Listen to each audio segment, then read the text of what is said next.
Bonjour, donc voilà, fonte de la cire. Donc là, en train de couler, je récupère.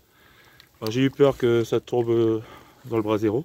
Donc là, j'ai changé, j'ai pas forcément mis ma rampe avec le gaz. J'ai plus de gaz, puis vu le prix et aussi la durée, c'est bien plus rapide d'utiliser un brasero et le bois. En plus, le bois, je m'en sers pas, c'est du pin, pas de cheminée en plus.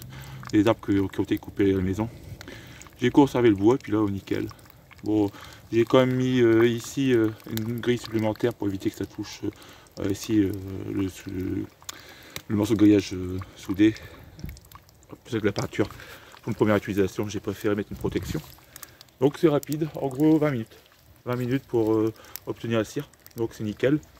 Donc ça, vous voyez, c'est une chaudière Quarty, de bonne qualité. J'avais mis en vente l'année dernière, mais les gens la voulaient pour rien. En gros, ils disaient ouais, que je faisais que 50 euros ou 80 euros de rap par rapport au prix classique. Mais je suis pas sûr que en magasin actuellement vous trouviez la même chaudière avec la même épaisseur d'inox. Ça, il faut aussi se rendre compte. C'est une information qui n'est jamais fournie, mais ça compte.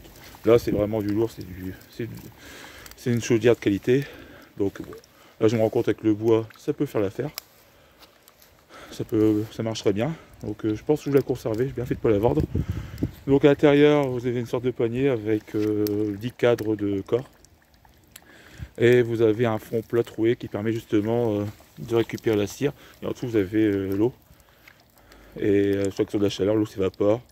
Vous arrivez à une certaine degré, à 100 degrés à l'intérieur de la cuve et la cire fond.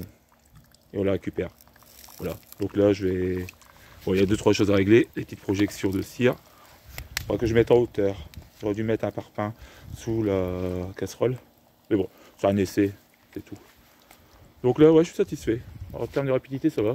Honnêtement, le temps de installer, peut-être il y en aura pour 3 quarts d'heure. Bon, après, le problème, c'est que j'ai pas de poignée pour enlever la chaudière. Donc là, c'est un peu casse-pied pour la suite. C'est-à-dire enlever la chaudière, sous encore du bois. J'ai prévu un peu trop de bois. J'aurais dû en mettre à moins. Vous voyez ces petites choses auxquelles il faut penser. Donc en termes de bois, le mettre au fur et à mesure, pas prévoir trop d'un coup. Voilà. Donc là, c'est la petite présentation, comme promis, l'utilisation d'une chaudière à cire. Après, est-ce que vraiment c'est un achat utile? Bon, vu le prix que j'ai payé, peut-être autour de 200 euros, 220 à l'époque. Je l'ai acheté il y a 3 ans. Bon, honnêtement, pas vraiment. J'ai quoi? J'ai récupéré peut-être sur une année 1 kg de cire. Après, vous avez la cire d'opercule, mais là, on n'a pas besoin de la chaudière. Puis là, c'est une cire, on peut même pas la valoriser parce que, bah, je voulais faire des bougies, il va falloir investir, ça vaut pas le coup. Non.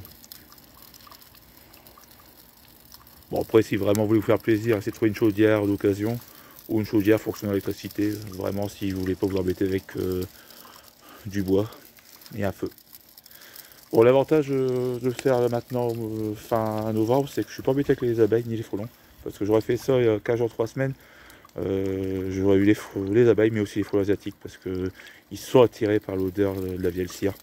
Ça, je l'ai vu, j'avais installé une ruche avec justement des vieux cadres et ils tournaient autour.